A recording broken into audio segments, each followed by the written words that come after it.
Hi, Sue Whale here from the Floristry Trade Club, and we're talking about conditioning Gerbera. Now these Gerbera have arrived in what's commonly called a racket. That's a cardboard box with holes in it and the Gerberas have been threaded through. So these need to be conditioned. Gerberas need to be conditioned for about 4 hours before actually using in designs. So how do you do that? Well, I have my trusty Dutch bucket. It's in two halves, the base and a top that just slips in like that. So I'm going to condition my Gerbera in this bucket. So first of all, I'm going to cut the elastic around the stems and I'm going to recut the stems. Now these are hollow stems, so I can recut these flat. But the important thing is with your Gerberas, when you're conditioning them, is that the heads are supported by the cardboard. So having recut the stems, I'm now going to take the plastic off so the flowers don't sweat, and I'm going to suspend them in this Dutch bucket which I have filled with water,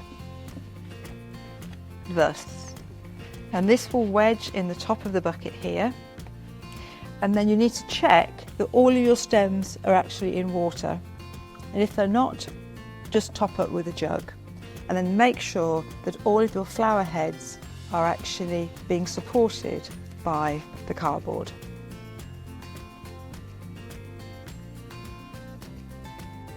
So these are mini Gerbera, not your mini. For me, I have to admit, pet hate, mini Gerbera.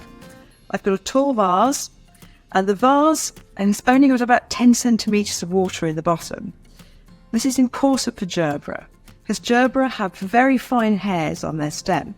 You put them into deep water, those hairs will encourage the water to travel up the stem into the seed box, and that will let botrytis into your flower head. So, first of all, I'm going to recut the stems, and I'm going to pop them into the vase. Because they're hollow stemmed, they're very sensitive to bacteria and they can clog up very easily. So I recommend that you recut your Gerbera stems and change the water every 2 to 3 days, more when the weather is hot.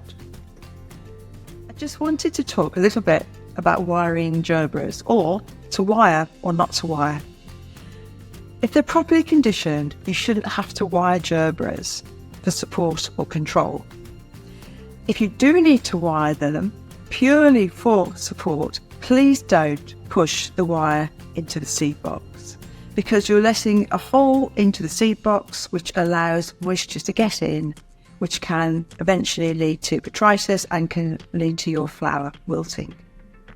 If you do need to support it, I can suggest this method.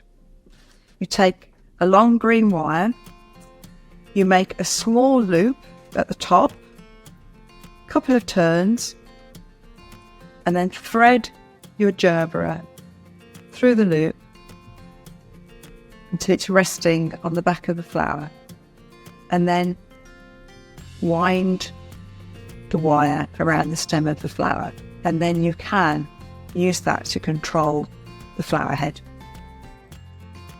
Like, comment and subscribe for more floristry tips and inspiration.